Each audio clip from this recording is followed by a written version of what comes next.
On a gray morning in late November 2015, Brett Reynolds pulled into the gravel lot at a dealership outside Grundy Center in a faded 1998 Ford F-150 with 312,000 miles, rust through both rear fenders, and a tailgate tied shut with baling twine. He wore patched brown coveralls, a washed-out cap from a seed corn meeting 15 years old, and insulated gloves with 2 fingertips stitched in dental floss. In the passenger floorboard sat his lunch in a clean syrup bucket, lid snapped down against dust. 3 newer pickups were already parked by the showroom, all crew cabs, all polished, all carrying dealer plates or farm logos in vinyl big enough to read from the road. Inside, Dale Mercer stood beside a row of new planters in a pressed blue shirt and clean logo jacket, talking terms with 2 operators from Black Hawk County who ran 6 men in spring and 8 in fall.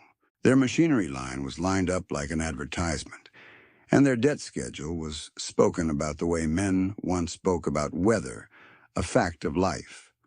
One said his new combine note was $11,400 per month and grinned while saying it, as if the size of the payment was proof of seriousness. Dale glanced at Brett's sleeves, then at his boots, and gave him the polite nod used for spectators. Brett asked one question about bearing tolerances in older row units. Dale answered him, but he answered past him, projecting to the room. If you are still rebuilding that old iron one spindle at a time, you are not scaling. This package here is what real acreage requires. He tapped a laminated sheet with a total in bold print. $648,000 list. Brett folded the sheet once and set it back on the desk.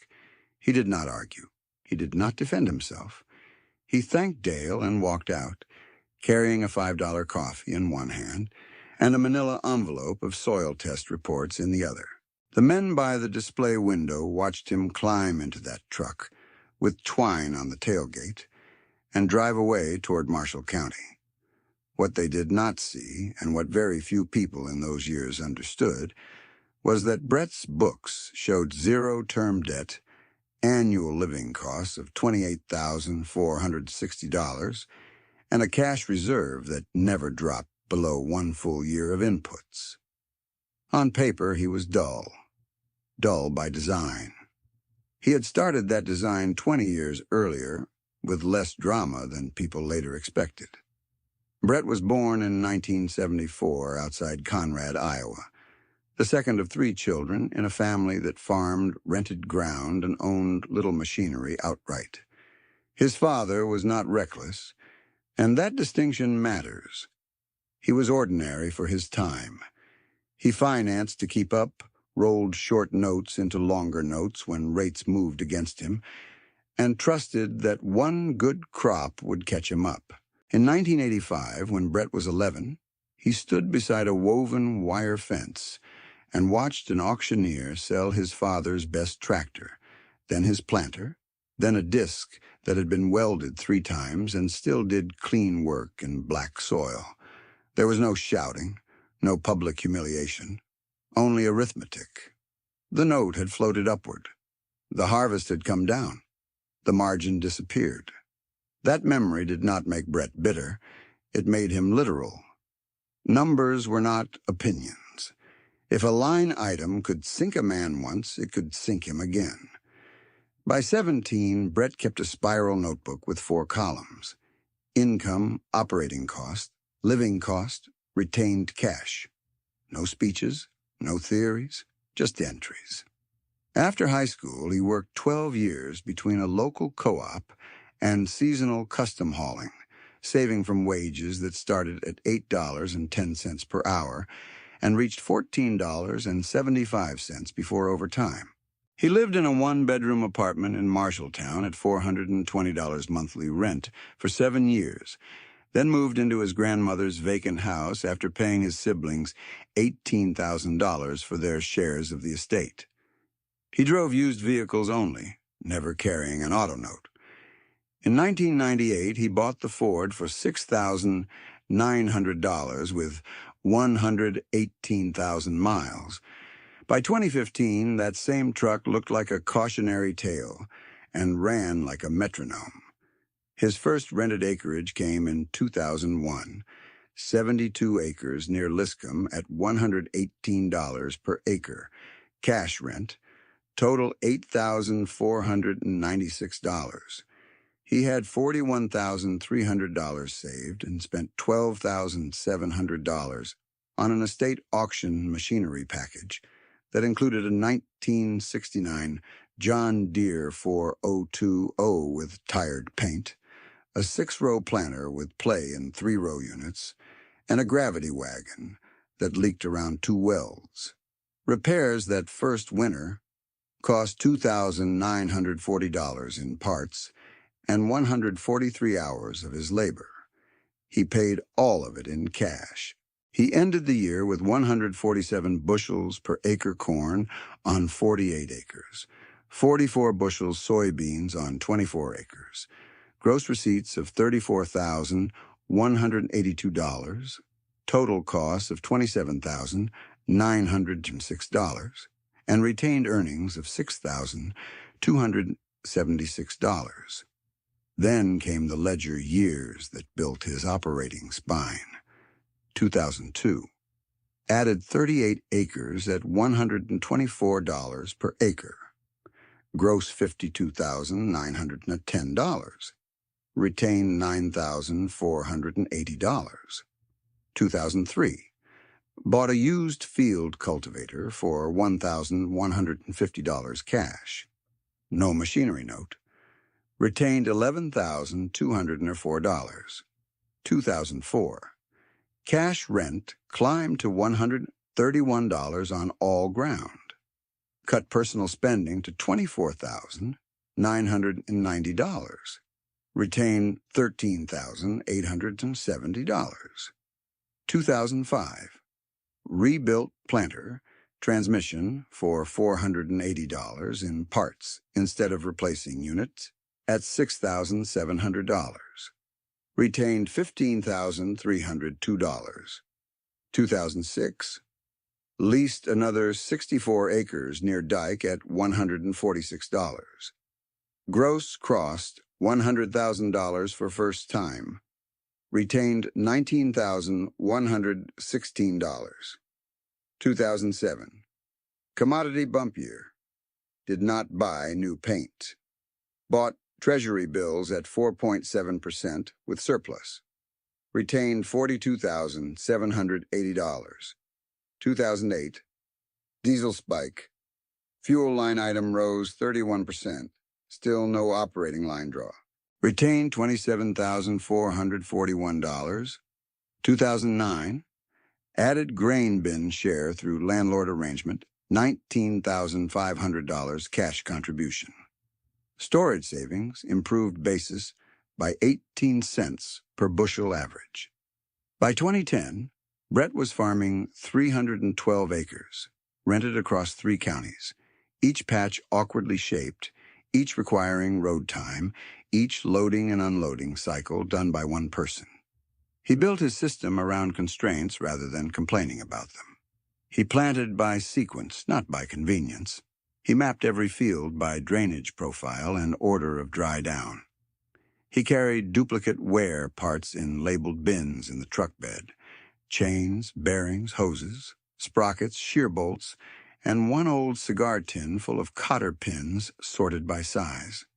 He changed oil by engine hours logged in pencil on masking tape inside the shop cabinet door. He tracked every repair against avoided replacement cost, and that single habit created years of quiet margin.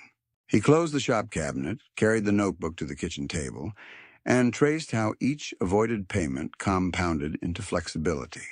The pattern sat plain in his own handwriting. Margin first, options later, pride nowhere in the equation. By 2012, he had crossed 420 acres. Still alone, still refusing term machinery debt.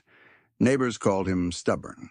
Some called him careful in the tone people use for fear. At the coffee counter in Rhinebeck, debt was framed as modernity. A financed combine was a professional credential. Brett listened, stirred sugar into cheap coffee, and went back to work. He did not live ascetically for performance. He simply capped wants. His annual household budget from 2013 through 2015 averaged $28,460. Property tax and insurance, $6,940. Utilities, $3,180. Groceries and household supplies, $7,020. Fuel and vehicle maintenance, $4,110.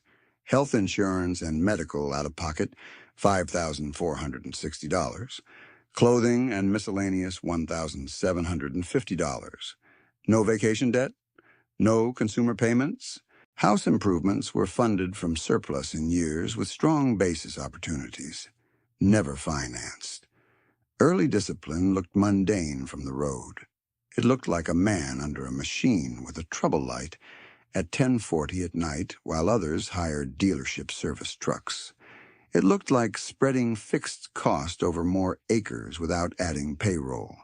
It looked like declining custom harvesting jobs that paid quick cash because they stole hours from his own timing windows.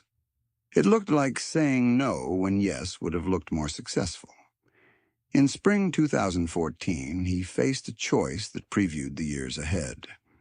A dealer offered him a newer planter setup with monitor package and transport upgrades on a 5-year note at 6.4%, annual payment $31,260, plus insurance and precision subscription costs that would push yearly machinery outflow near $36,000.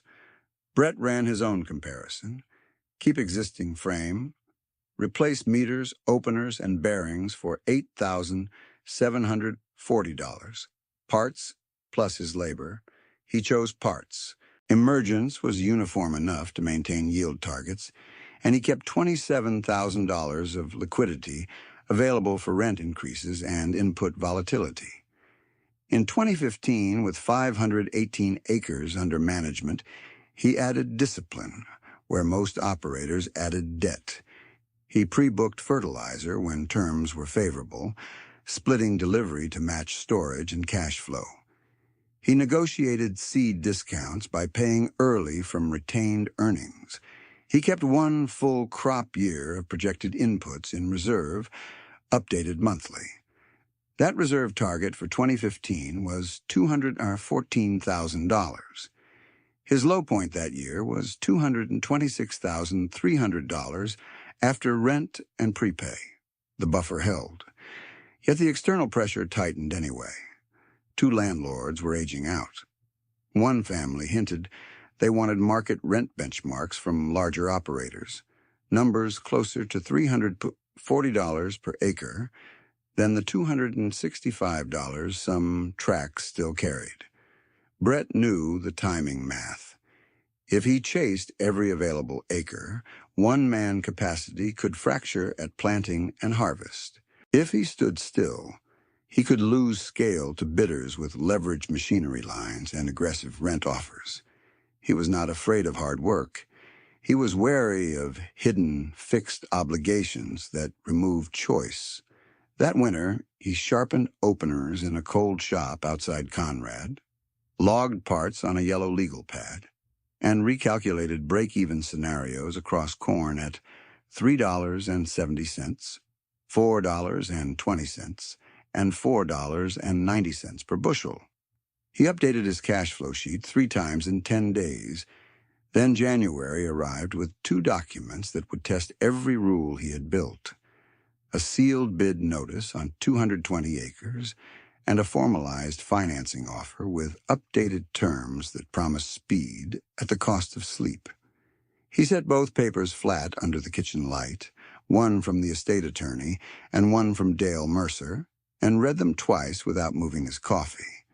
The sealed bid notice listed 220 acres, contiguous enough to matter, current tenant rights ending after harvest, bids due January 22nd at noon, 10% earnest money with the offer.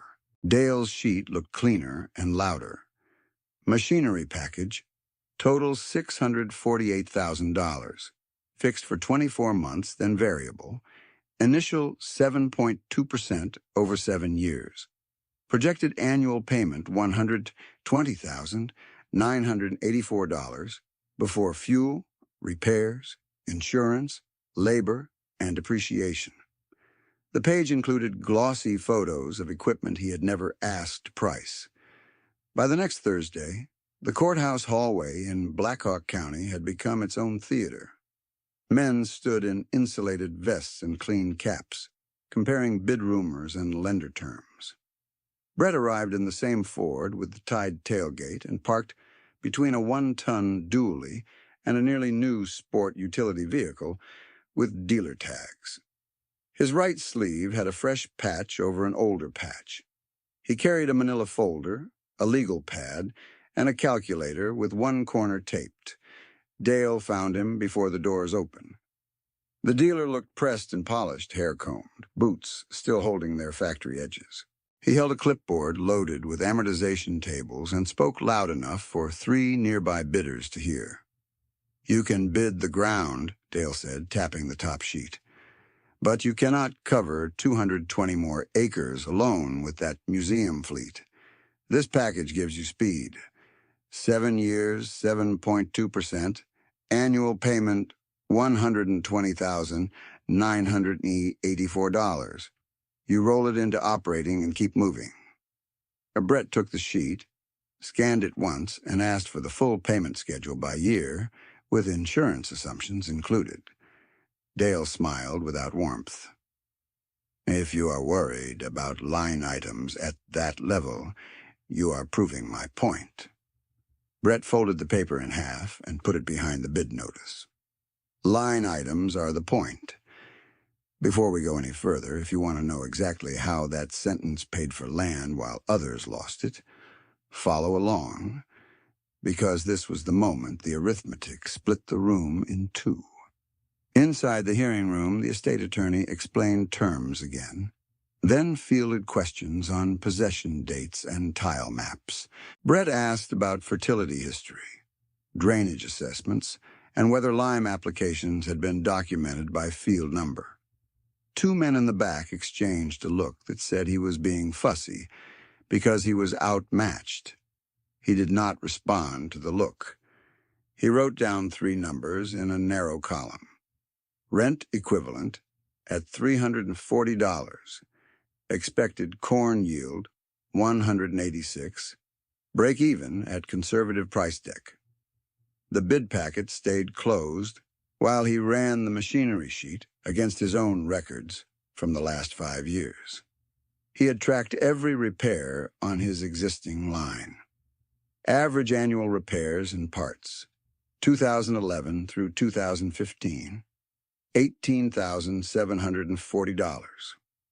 Worst single year, $24,980. If he accepted the package, annual fixed outflow jumped by at least $96,004 over his 5-year repair average before any extra fuel burn, before 1 extra acre yielded a bushel.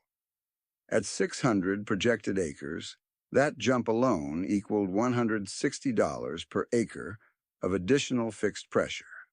At 740 acres, still $129 per acre. He wrote one word beside those numbers: fragile. His caution had not started in that room, and it did not come from fear of machinery. He liked machinery. He just refused to worship it. From age 11 onward, after his father's auction, he had treated debt service like weather with teeth. At 21, he opened a money market account with $6,280 from co-op wages and hauling overtime, and wrote a private rule in the front of his notebook: if a payment depends on perfect weather, it is not a plan. From 1995 to 2000, while he worked long shifts and loaded trucks in freezing yards, he built the first cash stack in plain increments. 1995 savings total, $4,910 after rent and food.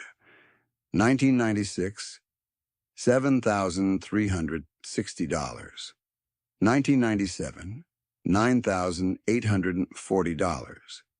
1998, include the truck purchase, $6,900 cash, then still ended with $8,110 saved because overtime was heavy after a wet fall.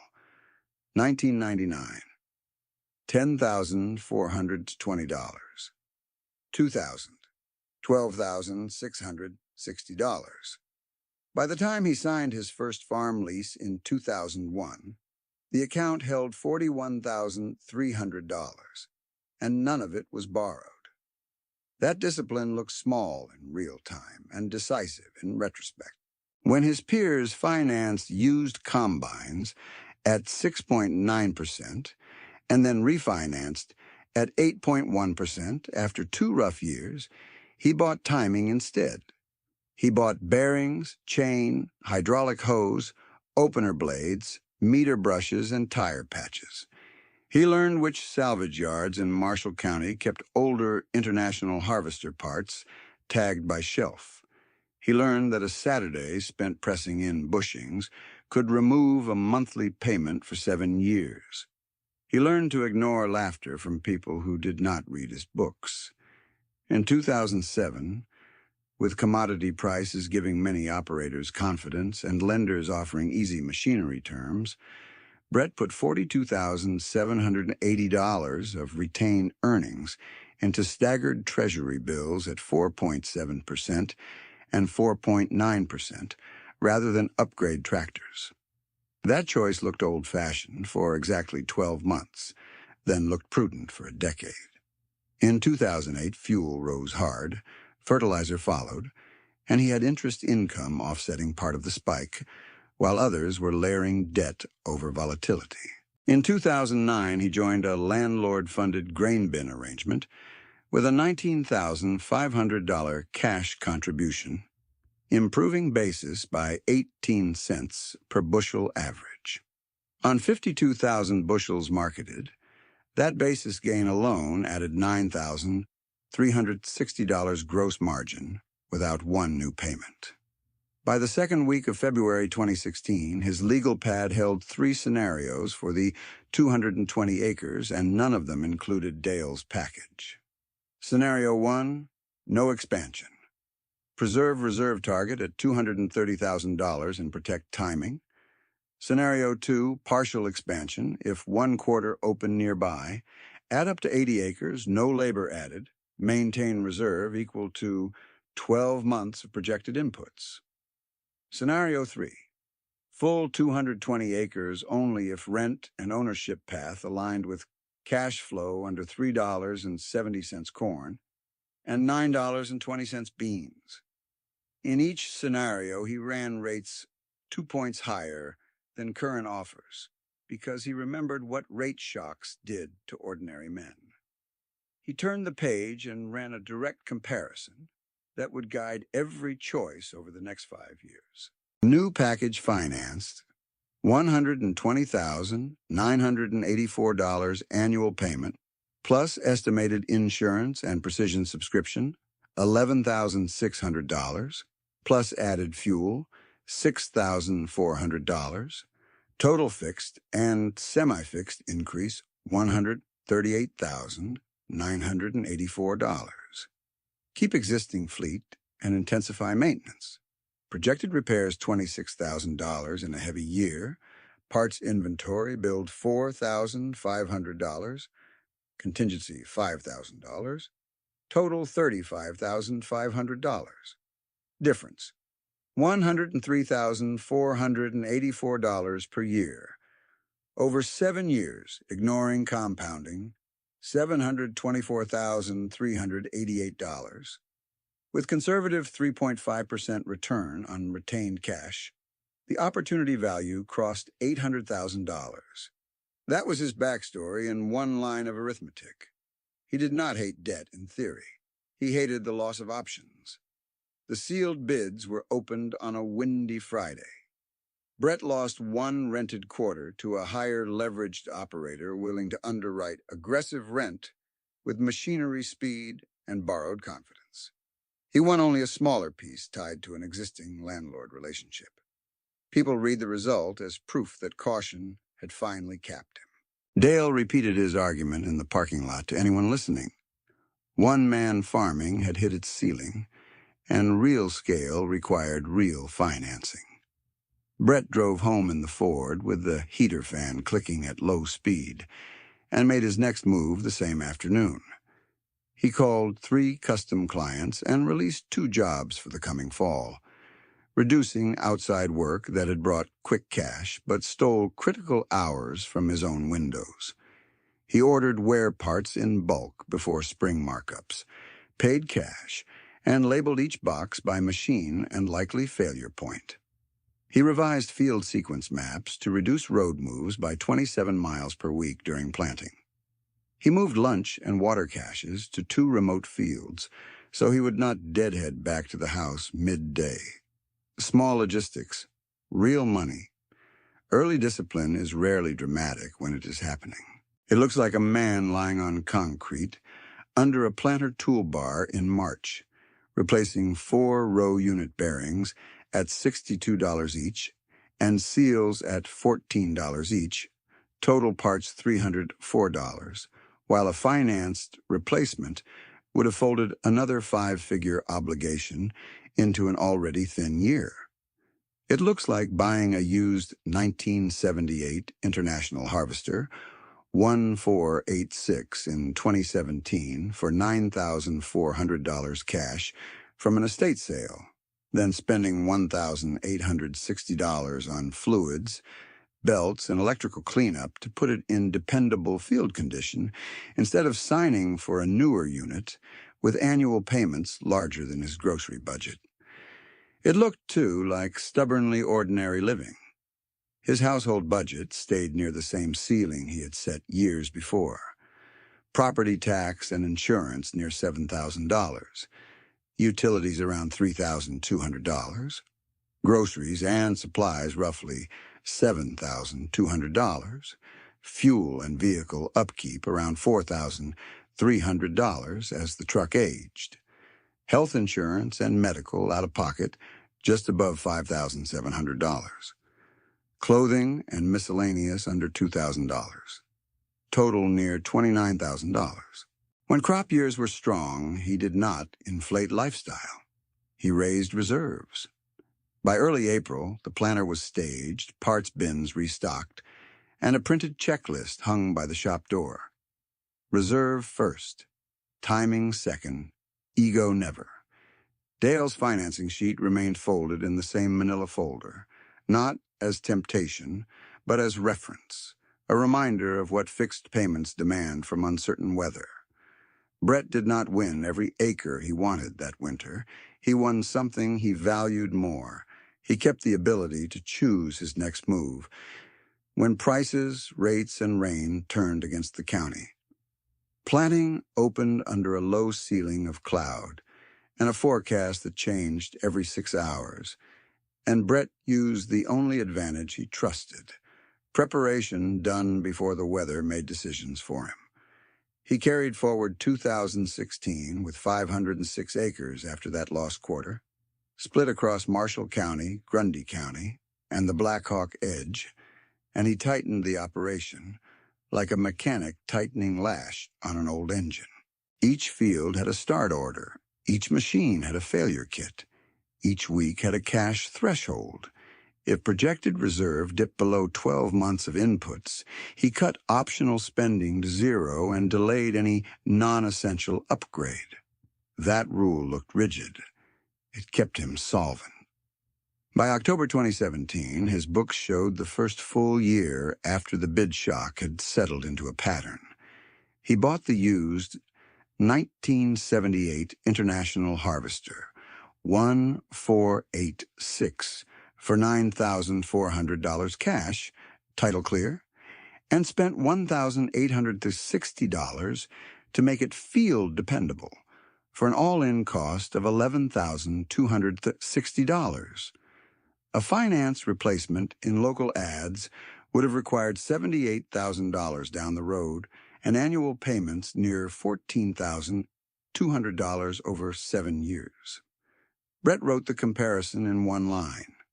Cash tractor plus repairs, $11,260 once. Finance tractor, $99,400 total, with interest at prevailing terms. He did not celebrate. He moved to the next line item. The 2017 ledger read like this. Gross crop revenue, $486,730. Crop insurance proceeds from a localized wind event, $12,440. Total inflow, $499,170. Cash rent across all tracks, $146,980. Seed, fertilizer, and chemicals, $132,600. Fuel and drying, $41,230. Repairs and parts, $22,410. Insurance, utilities, and overhead, $29,540. Household spending, $28,910. Total outflow, $401,670. Retained earnings, $97,500.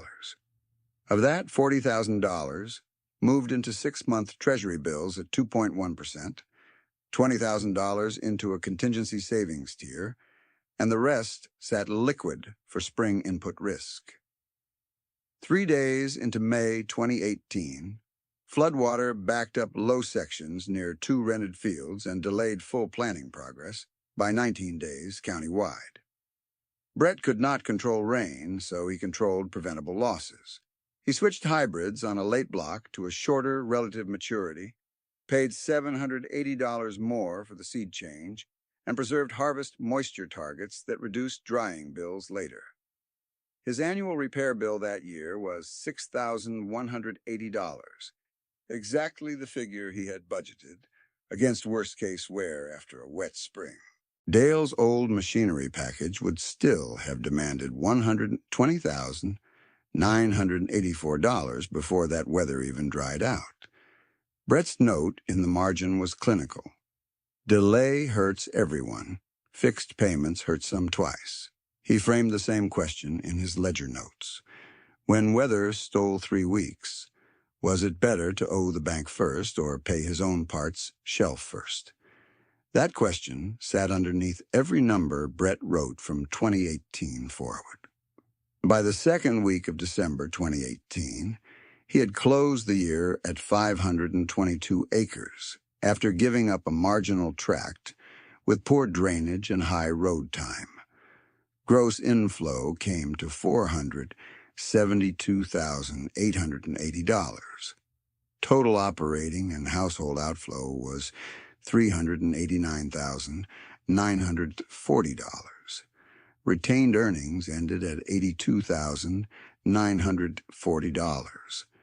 Instead of hunting shiny iron in a year with stress and fatigue, he split that margin.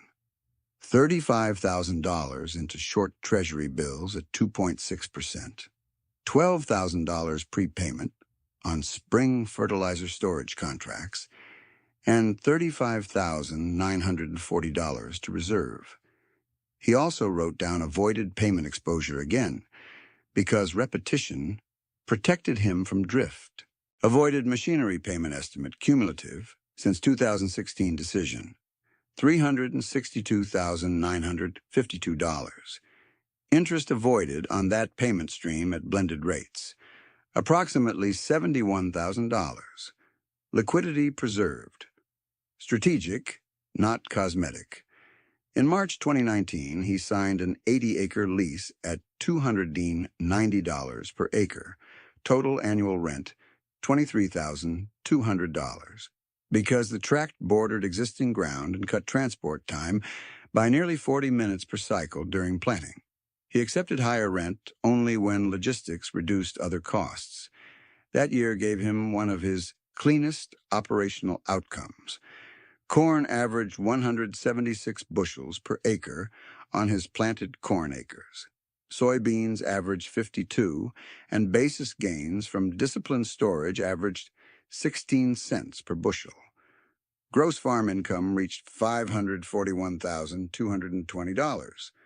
Total outflow, including rent, inputs, fuel, repairs, insurance, and living costs, reached $466,920.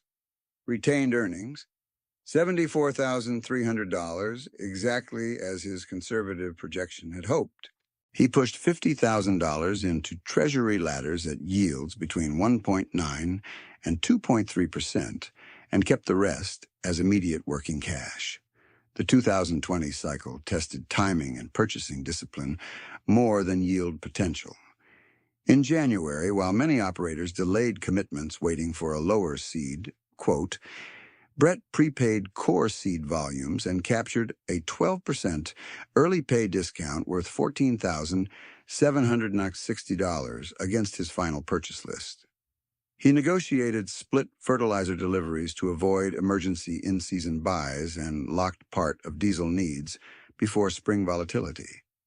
His acreage sat at 568, still one employee, himself, and every added acre, had to pass a labor timing test before it passed a cash flow test.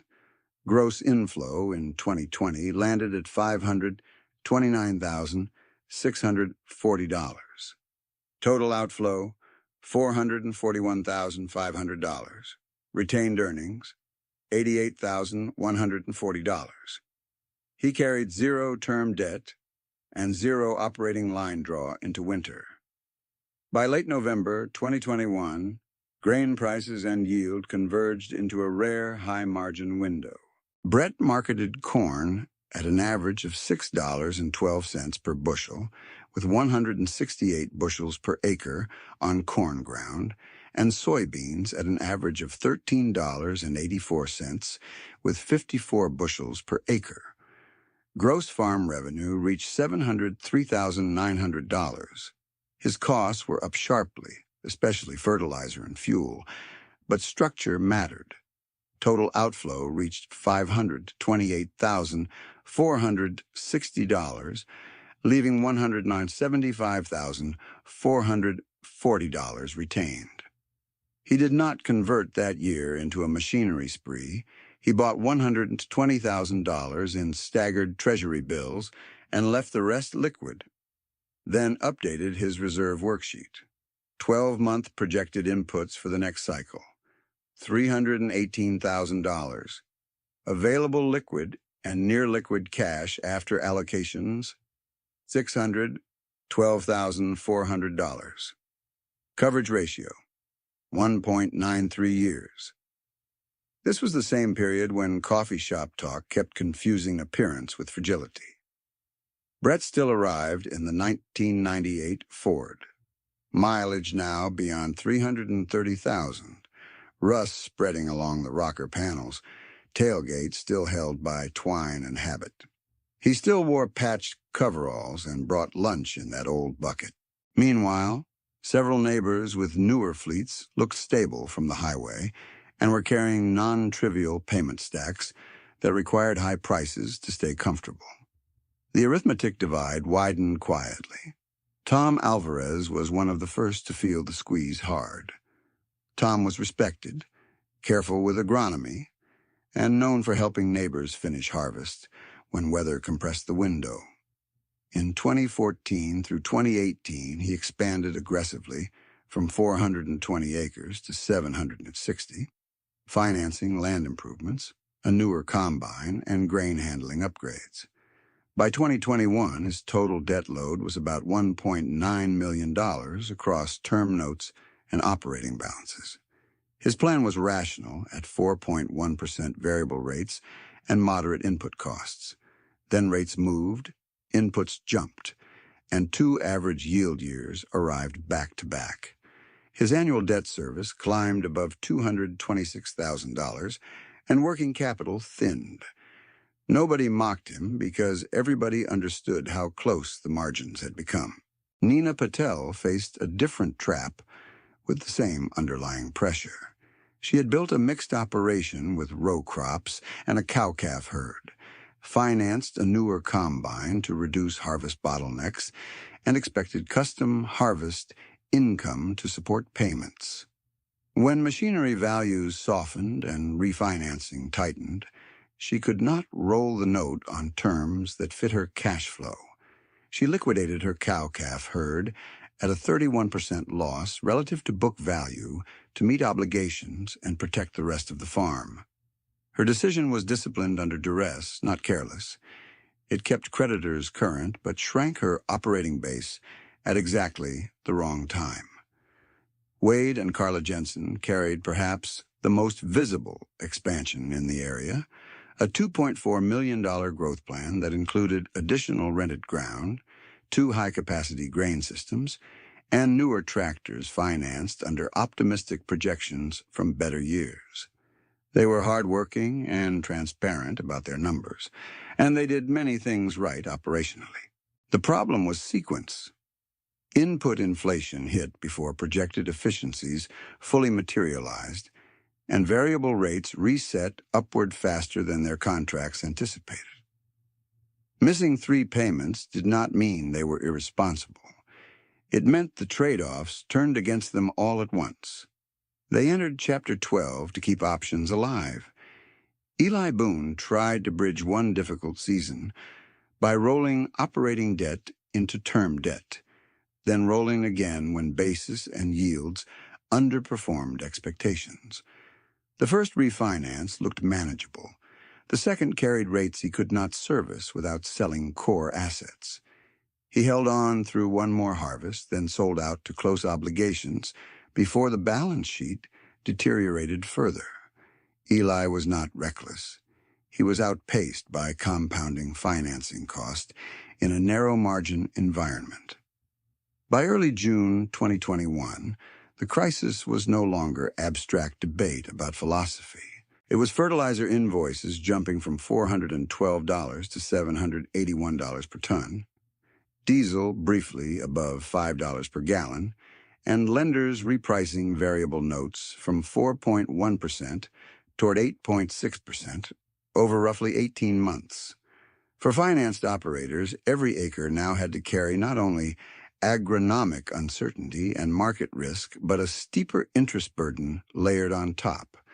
A $1.2 million variable debt position that once cost about $49,200 annual interest at 4.1% moved toward $103,200 at 8.6%, an increase of $54,000 before one hired hand was paid. Brett felt the same inflation in the same counties, bought the same expensive nitrogen, and watched the same diesel sign climb by the highway. The difference was structural. His cost increase was severe but finite. He had no lender escalator attached to his core operation. When fertilizer doubled, he paid more once. When rates doubled, he paid nothing extra on term debt because there was none. He absorbed stress through retained earnings, adjusted application timing where agronomically sound, and preserved field operations without emergency borrowing. During the tightest month of that cycle, his liquid reserve fell to $349,000 and then rebuilt after marketing. It bent. It did not break. In late harvest evenings, when the line of trucks at local elevators stretched past the scale house lights, Brett kept running one pass at a time, alone in the cab, 4 hours of sleep on good nights, then back at dawn. His system was not easier. It was less exposed. That distinction was beginning to register beyond his own ledger, even among people who had dismissed him for years.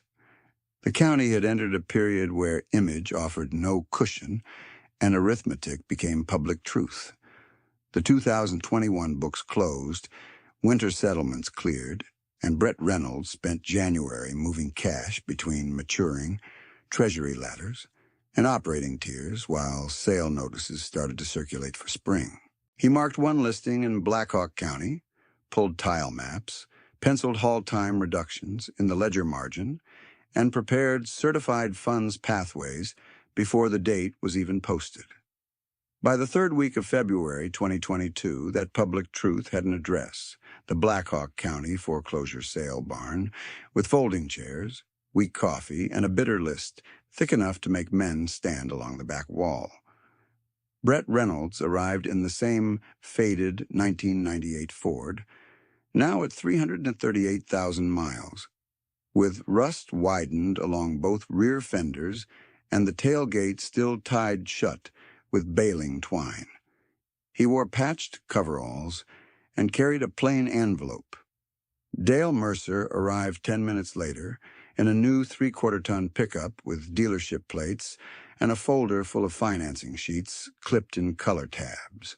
The property was 160 contiguous acres with tiled low ground, 2 field entrances, and a shape that removed half the wasted road moves Brett had absorbed for years. Opening call was $900,000. 2 investment groups pushed it past $1 million within minutes. A neighboring operator with leverage machinery stepped to $1,080,000 and paused, waiting for the room to fold. Brett waited through 3 more bids, then raised one finger at $1,120,000. Silence followed in a way only auction rooms understand, the kind that is half mathematics and half disbelief. The auctioneer called once, twice, and closed. Most people still assumed he had bought beyond his reach and would now walk to a lender's desk to patch together terms. He did not. He walked to the settlement table, handed over a cashier check for the full purchase amount, and signed with the same pen he used for parts inventories. The clerk checked the issuing bank name twice, then once more, then looked up at him and asked quietly if he wanted a photocopy for his records. He said yes. Dale stood 6 feet away, holding a financing packet he never opened. The amount was not rumor anymore.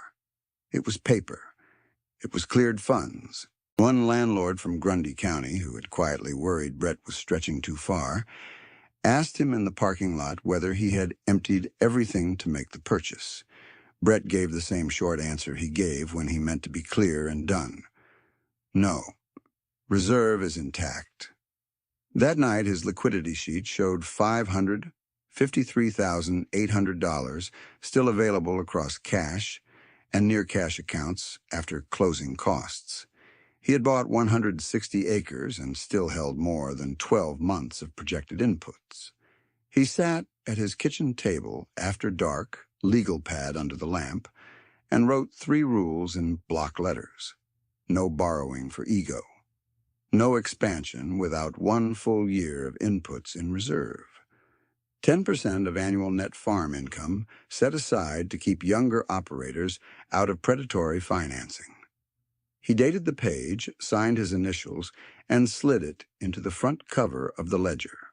By harvest 2022, he had set up the first piece of that structure as a revolving input fund, $210,000 seeded from retained earnings, available only at cost plus 0, with written repayment dates tied to crop insurance and grain settlements. The language was plain by design: no hidden fee, no variable kicker, no cross-collateral trap.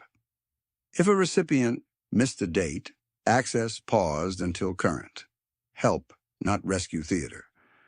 The first 2 machinery notes were each $75,000 at 0 interest over 5 years. One went to Caleb Morrow, age 26, farming 180 acres and facing a 9.1% note on a used planter and tractor package that would have consumed $23,400 per year. Brett's note replaced that package with a lower-cost equipment plan and annual payments of $15,000. Immediate annual cash flow improvement, $8,400. Caleb used the margin to prepay fertilizer and avoid an operating rollover in his second year. The second note went to Hannah Ruiz, age 31, who had been quoted 8.8% on a combine refinance after a weather-shortened season. With Brett's zero-interest note and a requirement to keep repairs documented monthly, her annual payment fell from $28,200 to $15,000. She kept her acres and rebuilt working capital instead of liquidating. He put boundaries around every loan because generosity without structure can become delayed harm. Recipients had to produce a living budget, a debt schedule, and a reserve plan. They had to agree not to add finance machineries till the note balance was below 50% of original principal. They had to send a year-end one-page summary with yield, basis, total costs, and retained earnings. Brett read each summary at his table and wrote back with 2 or 3 lines, never speeches. Good reserve work. Watch drying cost. Do not outrun labor. In spring 2023, he addressed the wound he had watched in Tom Alvarez's family. Tom had lost 340 acres at auction under debt pressure, but his daughter had stayed in agriculture and rented ground while rebuilding credit discipline. Brett bought a 120-acre tract adjoining her lease area at market value and sold it to her below market by $340,000, using a long, fixed contract that preserved her cash flow. Sale price: $680,000 on land appraised at $1,020,000. Down payment: $68,000. Remaining balance: $612,000 at 2.0% fixed over 20 years. Annual payment: $37,168. Comparable commercial terms that month were above 7%, with annual payment near $57,700. Annual relief about $20,500. That one structure kept the Alvarez name in farming on owned ground without setting her up for the same trap that had taken her father's acreage. By late summer 2023, Nina Patel had shifted from her previous model into custom grazing and forage management after liquidating her cow-calf herd years earlier. Brett leased her 140-pair equivalent pasture access through a shared agreement and funded $48,000 in fencing and water line upgrades through the revolving fund at zero interest, repayable over 4 years. Her first full-year statement under the new model showed positive net operating income of $62,400 with far lower machinery exposure than before. She was not back where she had been, but she was stable, current, and moving forward with less balance sheet risk. 3 days after County Fair Week in 2024, Wade and Carla Jensen met Brett at the grain site office with their Chapter 12 plan in hand and one question: whether a fixed cash lease could keep them on the land without repeating the expansion error. He offered 120 acres at $315 per acre, fixed cash for 3 years, with one strict condition: no new finance machinery during the lease term. Annual rent obligation came to $37,800, a number their plan could service even under conservative yield assumptions. They accepted. Their first year closed with modest retained earnings, and for the first time in years, they were not negotiating from panic. The county auction that followed became the second and loudest revelation. Dale Mercer had spent weeks telling anyone who would listen that Brett would have to finance the 240-acre block and grain storage package because no one-man operator could close that size in a timing window like that. Bidding ran hard. Brett stayed methodical, raised when numbers aligned with his land use plan, and won at $1,860,000. At settlement, he tendered certified funds from staggered accounts. Dale asked for speaker verification with the issuing bank, confident there would be delay or qualification. The bank officer confirmed clean funds in seconds. After closing and fees, Brett's liquidity sheet still showed $412,000 available. The room did not clap. It just recalculated him. The purchase also created an immediate management requirement at the site, and Brett filled it with a practical reset. He hired Eli Boone on salary at $64,000, plus performance incentives tied to shrink control, safety, and turnaround time. Eli took the role, sold remaining non-essential equipment to clean up obligations, and began rebuilding savings. By the end of 2025, he had a 6-month household reserve and no revolving consumer debt. It was quiet progress. It counted. The pattern had become visible even to skeptics who once treated debt load as a proxy for competence. Arithmetic kept producing the same answer. Fixed obligations determined survival range faster than appearances did. From there, the deeper examination was no longer theoretical. It was line-by-line proof that his framework was repeatable. His ledger sequence from 2022 through 2026 showed both accumulation and distribution without leverage drain. 2022, gross farm inflow $748,260. Total operating and household outflow $552,940. Net farm income $195,320. 10% allocation to beginning operator fund $19,532. Land purchase $1,120,000, paid in full from accumulated cash tiers and maturing treasury ladders. Year-end liquid and near-liquid reserves $553,800. 2023, gross inflow $781,440. Outflow $566,880. Net $214,560. 10% allocation $21,456. Revolving fund expanded to $210,000 active capacity. Below market land transaction for the Alvarez transfer recorded as a deliberate equity gift of $340,000 paired with fixed payment contract to protect repayment discipline. Year-end reserve coverage remained above 1.4 years of inputs despite active lending. 2024, gross inflow $826,900.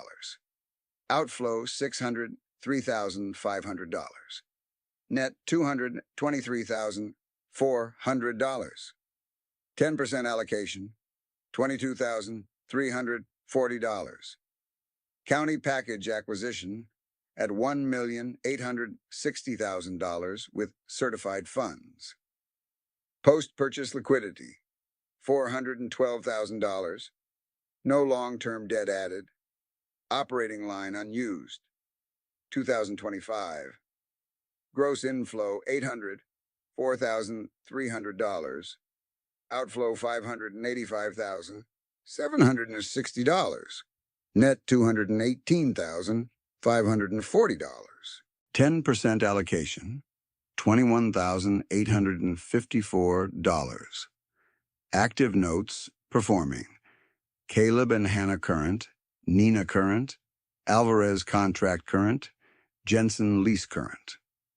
Grain site management under Eli improved handling margin by 7 cents per bushel across 410,000 bushels, adding $28,700 operating benefit. 2026, gross inflow $839,120. Outflow $604,960. Net $234,160. 10% allocation $23,416. Owned and leased acreage stabilized at 600, under one operator model with targeted seasonal help only when timing required. Long-term debt, 0. The balance sheet arithmetic in 2026 explained the headline number people repeated without understanding. Land assets valued conservatively at $6,136,000. Grain storage, site improvements, and buildings, $602,000. Machinery and rolling stock at conservative resale value, $281,000. Cash and treasury holdings, $290,000. Performing notes and contracts receivable, $460,000. Total assets, $7,769,000. Current liabilities tied to normal operating payables at cycle point, $289,000. Net worth, $7,480,000. No term notes, no machinery line stack, no hidden balloon. Set beside the road not taken, the contrast sharpened further. If Brett had accepted the 2016 machinery package at $648,000 and added typical rolling updates every 5 to 7 years, his modeled fixed obligations through 2026 would have exceeded $1,540,000 in principal and interest outflow before accounting for higher insurance, precision subscriptions, and rate resets. Instead, he redirected that capacity into land ownership, reserves, and structured assistance that produced measurable second-order stability in 5 other operations. That was the true reveal. Not that he could write one large check. That he had built a system where survival margin became community margin, and where looking poor from the road turned out to be the least interesting fact about him. That fact became useful only when it started to protect other balance sheets besides his own. After County Fair Week in 2024, Brett sat at a steel table in the machine shed office with Wade and Carla Jensen and wrote the lease terms in ink line by line. 120 acres, fixed cash rent at $315 per acre, annual rent locked at $37,800, and one covenant he refused to soften: no new finance machinery during the term. The Jensens did not argue. Their Chapter 12 plan was still fragile enough that a single wrong payment could have reopened everything. Brett's structure gave them what leverage had never given them: room to operate without compounding fixed pressure. That same season, the county auction on the 240-acre block and grain storage package pulled in the usual crowd and the usual side commentary about who was serious and who was shopping. Dale Mercer was there, as expected. So were the lenders, the neighboring operators, and 2 Black Hawk County men who had spent years setting the benchmark pace with debt-backed expansion. Brett closed at $1,860,000 with certified funds that verified immediately. The transaction did more than add acres and handling capacity. It ended, in public, the running assumption that his model depended on hidden leverage he would not admit. Post-close, when grain movement needed management beyond what one man could cover at harvest pace, Brett hired Eli Boone as grain site manager on salary plus performance incentives. Eli had already lived through the opposite structure, ownership burden, without enough margin for errors, and he treated the site like a system, not a status symbol. He mapped truck flow, shrink control, and maintenance intervals into routines tight enough that bottlenecks stopped dictating the day. By the end of 2025, his compensation reached $72,800 with metrics, and in 2026 it rose to $76,400 as performance held. Household savings climbed above $49,000, and he cleared the remaining high-interest personal balances without returning to ownership risk before he was ready. In 2025, the supported contracts were not dramatic. They were current. Caleb Morrow kept his note schedule. Hannah Ruiz kept hers. Nina Patel's grazing conversion held together through forage variability. The Jensens stayed inside every lease condition. Tom Alvarez's daughter remained current on the fixed 2.0% contract Brett had written below market value. The numbers moved without spectacle, which was exactly the point. Brett had never argued that discipline would feel exciting. He argued that it would still function after a bad month or a bad market week or a repair bill that arrived 2 days before payroll.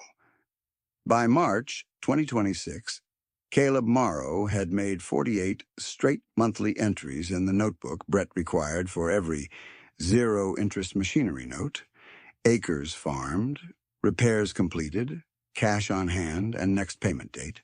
The $75,000 note was down to $30,000 principal. Caleb had kept every annual $15,000 payment current and avoided the 9.1% financing path that would have forced $23,400 yearly outflow. He kept routing that $8,400 annual gap into fertilizer, prepay, seed, and crop insurance deductibles. On 196 acres, his 2025 retained earnings closed at $41,700. In January 2026, he opened a contingency account at $52,000, a little over 9 months of projected inputs, with no delinquent obligations. Hannah Ruiz moved slower, and the slope still pointed the same direction. Her original refinance quote had been 8.8%, with annual payments near $28,200. Under Brett's zero-interest 5-year structure, she paid $15,000 annually, logged repairs monthly, and kept machinery additions to cash-only purchases under $12,000, exactly as required. Her retained earnings stepped upward in sequence: $18,400 in 2023, $27,900 in 2024, and $36,200 in 2025, after one weather stretch that hurt and one basis move that helped. By spring 2026, working capital had rebuilt to $94,000. A dollar upsell came and went. She declined it because the fixed cost did not fit the acres. Nina Patel treated recovery like design work, not comeback theater. After taking a 31% loss liquidating her herd in the old structure, she did not rebuild the same model with prettier language. She converted to custom grazing and forage management with lower fixed machinery exposure, then used $48,000 from Brett's revolving fund for fencing and waterline improvements, repaid on schedule over 4 years at zero interest. By the end of 2026, she was custom grazing 140 pairs, booking annual net operating income between $58,000 and $67,000, depending on forage conditions, carrying no machinery note above routine repair liabilities, and paying one seasonal hand from May through September at document wages. The Jensens followed the lease exactly as intended. Breathing room, not bait. Year 1 stabilized. Year 2 turned modestly positive. Their retained earnings reached $22,300 in 2025 and $39,600 in 2026 as timing improved and emergency purchases declined. Those were not headline numbers. They were durable numbers, the kind that changed supplier conversations because invoices arrived on time. By late 2026, they had rebuilt enough liquidity to negotiate input terms without panic pricing. The anti-leverage condition stayed intact the entire term, and renewal discussions centered on acreage matched to their actual labor capacity instead of acreage matched to ego. Tom Alvarez's thread stayed quiet and practical. He had lost 340 acres under a $1.9 million debt load and did not pretend otherwise. His daughter operated the 120-acre tract Brett had sold with a $340,000 equity concession, appraised at $1,020,000, sold at $680,000, fixed 2.0% terms, and held annual payments at $37,168, about $20,500 below commercial terms at the time of purchase. She remained current through 2026. Tom worked one afternoon a week in season on drainage and crop planning records at the kitchen table. No speeches, no nostalgia performances. A payment structure built for bad years kept the Alvarez name on owned acreage. By mid-2026, the multiplier could be counted without rounding tricks.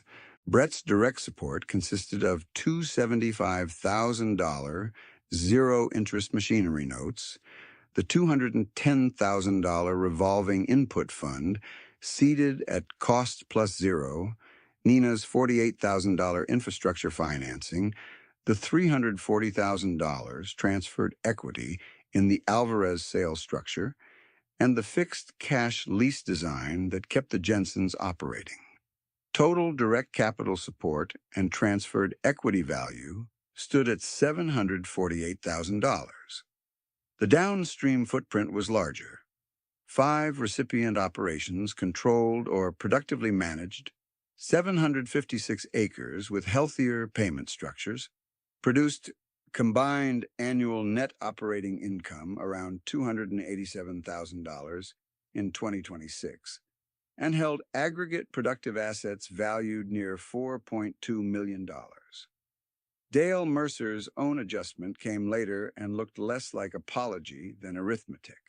In the second week of November 2026, he closed one dealership branch that had leaned on high-margin finance packages and redirected the remaining location toward inspected used inventory, parts, and service contracts sized to labor and acreage reality. Commission per sale dropped. Chargebacks dropped too as defaults slowed. The old sales script tying professionalism to payment size faded out in private first, then at the desk. With beginning operators, Dale started repeating a line that would have sounded out of character a decade earlier. Keep total annual payments below 20% of gross revenue. If that threshold breaks, walk away. 3 months after that shift, he drove to Brett's yard to price a consignment line of cleaned used implements. The same rusted Ford sat by the machine shed, tailgate tied with baling twine, odometer past 349,000 miles. The visual contrast had not changed. Dale did not laugh. He checked serial tags, inspected wear points, and wrote fair numbers without slipping financing scripts underneath. He and Brett talked for 11 minutes, mostly parts availability and auction dates. No reconciliation scene, no staged closure. Dale's resolution was visible in method. Adapt to the math or vanish behind it. By year-end 2026, Brett Reynolds was still running 600 owned and leased acres with one employee, himself, using narrow windows of seasonal help only where timing demanded it. Net worth held near $7,480,000 on conservative valuations. Long-term debt remained zero, and the reserve rule stayed untouched. One full crop year of projected inputs in liquid or near-liquid form before expansion decisions. Household living costs, even after insurance and utility increases, stayed restrained at $34,180. The external image was unchanged. The internal liquidity was not rumor anymore. County records and closings had made it visible. The equipment line looked older than most smaller operations and kept working because the maintenance regime had never been decorative. The 1978 International Harvester 1486 he bought for $9,400 in 2017 was still in field rotation after methodical repairs.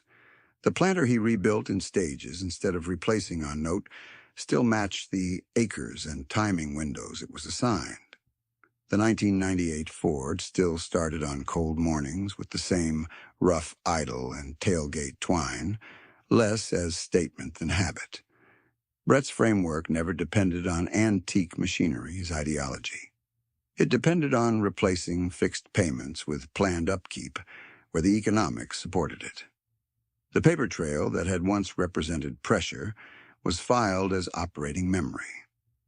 Dale's 2016 financing sheet remained hole-punched in Brett's ledger binder as a benchmark of avoided fixed cost. The January 2016 sealed bid notice was filed behind it. Cashier check photocopies from the 2022 foreclosure purchase and the 2024 county auction close sat with land abstracts and tax records. None of it was framed. The documents mattered because they tied decisions to numbers that could be audited, repeated, and taught without mythology. Across Marshall County, Grundy County, and the edge of Black Hawk County, coffee counter talk shifted in a narrow but meaningful way. Debt did not disappear. Identity language around debt weakened. Operators asked sooner about payment percentage of gross, reserve months, and labor timing before they asked about paint color or model year. Dale's revised inventory mix reinforced the shift from the dealer side. Brett's revolving fund and zero-interest notes reinforced it from the field side. Different actors were now carrying the same constraint logic, which made the change more stable than any single personality ever could.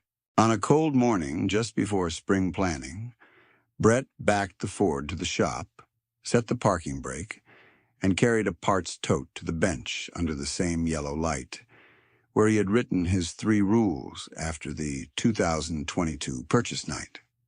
Outside, 600 acres sat under frost.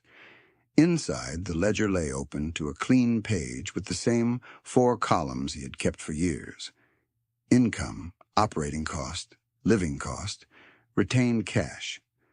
The man who looked poorest was still the richest in the room. By then, the more consequential fact was that other people were still farming because he had stayed that way. The first Monday of March 2027, Brett set 6 folding chairs around the steel table in the machine shed office, laid out coffee in a dented percolator, and stacked 5 year-end summaries in the same order every time: Caleb, Hannah, Nina, the Jensens, Eli. Snowmelt ran off the gravel outside in thin ribbons, and the old Ford sat by the door with a tailgate twine dark from slush. Caleb Morrow arrived first, cap in both hands, ledger already open. He did not offer a speech. He pointed to the payment line and waited. Brett read quietly, then tapped the row twice. Principal balance on the zero-interest note had dropped from $75,000 to $15,000 by year-end, 1 year ahead of schedule.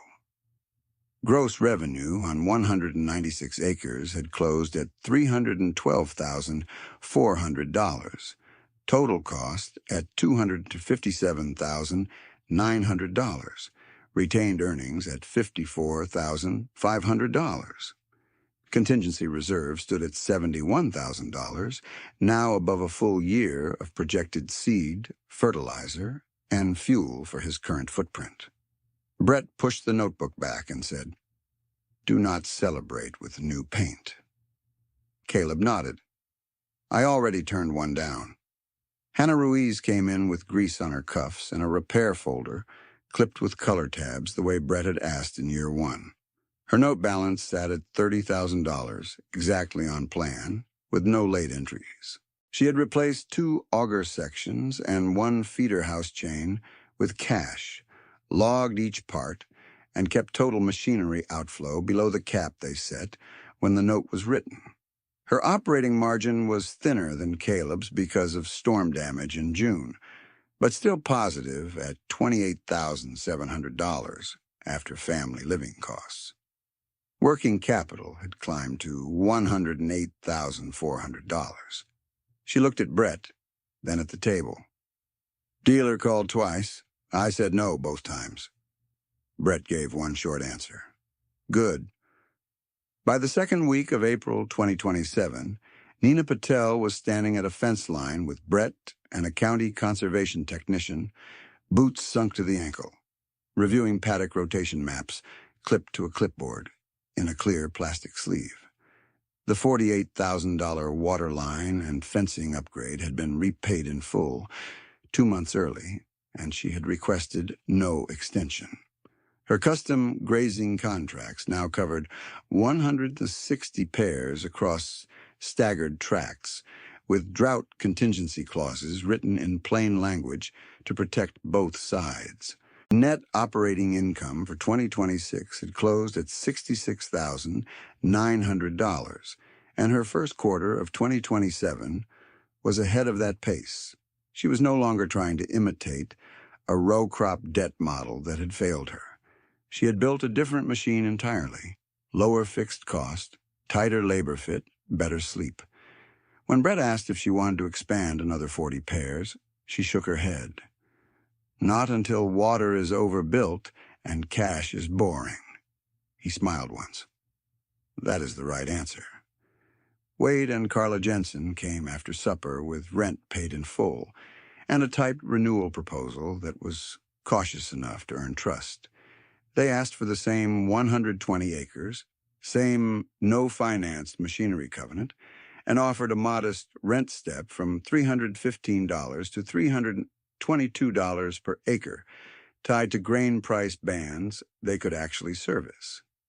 Their 2026 books showed retained earnings of $39,600, no missed supplier terms, and operating debt cut by more than half from the Chapter 12 low point.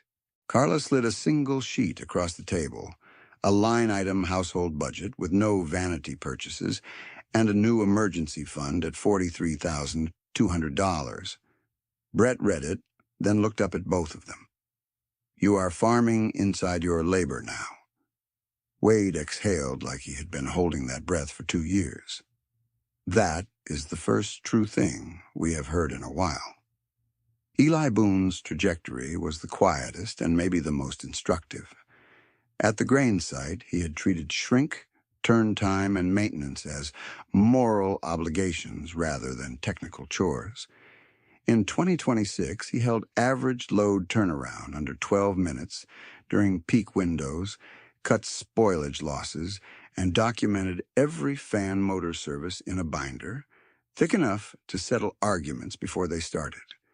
His salary with incentives reached $76,400, and by August 2027, his household reserve crossed $82,000 with no revolving balances. On a hot afternoon during wheat intake, he stood beside Brett at the scale house and said, almost to himself, I thought ownership was the only proof. Brett answered without looking away from the ticket printer. Solvency is proof. Tom Alvarez's daughter made her July payment on the 2.0% contract 3 days early, then brought sweet corn by the shed because her father insisted on saying thank you without turning it into a scene. Tom moved slower now, but his records were precise, and he still walked drainage after heavy rain with a notebook and orange flagging tape. The Alvarez tract had tested the philosophy in a wet spring and a dry finish, and the structure held. Annual payment stayed $37,168, still manageable under conservative yield assumptions. She had begun setting aside a college fund for her son without touching operating cash. The family name stayed on owned ground because the payment was designed for real weather, not brochure weather. If you have stayed with this story this far, subscribe so you do not miss the next one, because the pattern is now bigger than one county and one truck. Dale Mercer's final arc settled in public and private at the same time. In November 2027, at a winter equipment meeting in Grundy County, he stood in front of 38 operators and walked through his new inventory policy with no glossy language. Used units with verified service history. Payment plans screened against actual gross revenue. A hard internal rule that total annual machinery obligations should stay below 20% of gross unless reserves could carry 12 months of inputs. He cited default data from his own files. Delinquencies had dropped after the policy shift, and parts and service revenue had stabilized even as high-margin, financed packages fell. He did not call it repentance. He called it surviving reality. After the meeting, one younger farmer asked him why he had changed. Dale looked toward the coffee line where Brett stood in patched coveralls holding a foam cup and said, "Because numbers keep score longer than pride."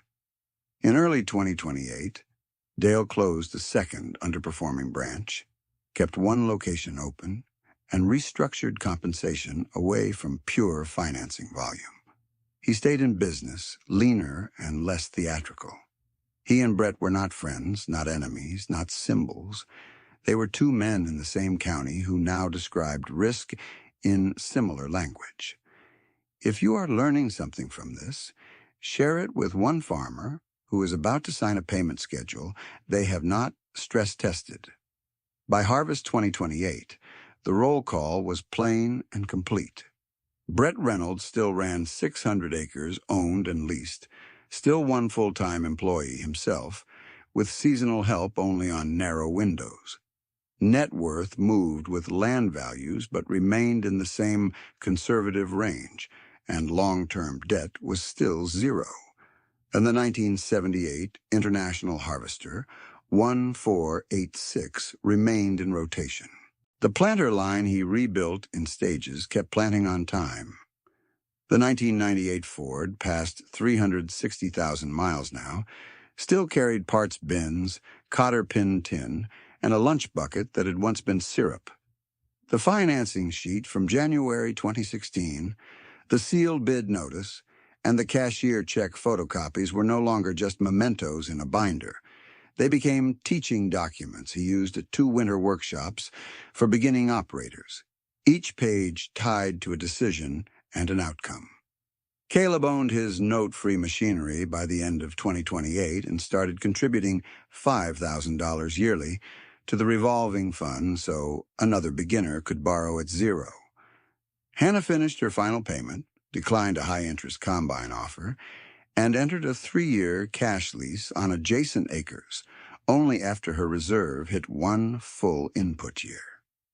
Nina expanded carefully to 170 pairs, with water capacity built first and kept net income positive through a dry August. Wade and Carla renewed their lease, stayed current, and exited formal restructuring oversight. Eli continued at the grain site, trained a younger assistant, and bought a modest home with a down payment large enough to avoid private mortgage insurance. Tom Alvarez passed away peacefully in late 2028, and his daughter kept the contract current through grief and harvest both. At his visitation, no one talked about the acres he lost as a punchline. They talked about the records he kept and the way he kept showing up. The loaded looks from that courthouse hallway in 2016 never turned into confessions. They did not need to. The men who traded them adjusted their own spreadsheets years later, and that was answer enough. The strange details that once drew laughter, patched sleeves, twine on a tailgate, lunch in a syrup bucket, became county shorthand for a different kind of competence. Let me leave you with 3 direct asks before the story closes. Subscribe if you want more case studies where arithmetic, not image, decides who stays in the game. Comment with one number you now track differently, payment percentage, reserve months, or cost per acre, and why. Share this with one person who looks successful from the road but is drowning in fixed obligations they are afraid to name. Then the camera, if there had been one, would have had nothing dramatic to chase. Just a cold morning over Marshall County, frost lifting off 600 acres, a rusted Ford ticking as it warmed, and Brett Reynolds at a workbench under yellow light, turning to a clean ledger page and writing the same 4 columns that carried him through every season: income, operating cost, living cost, retained cash.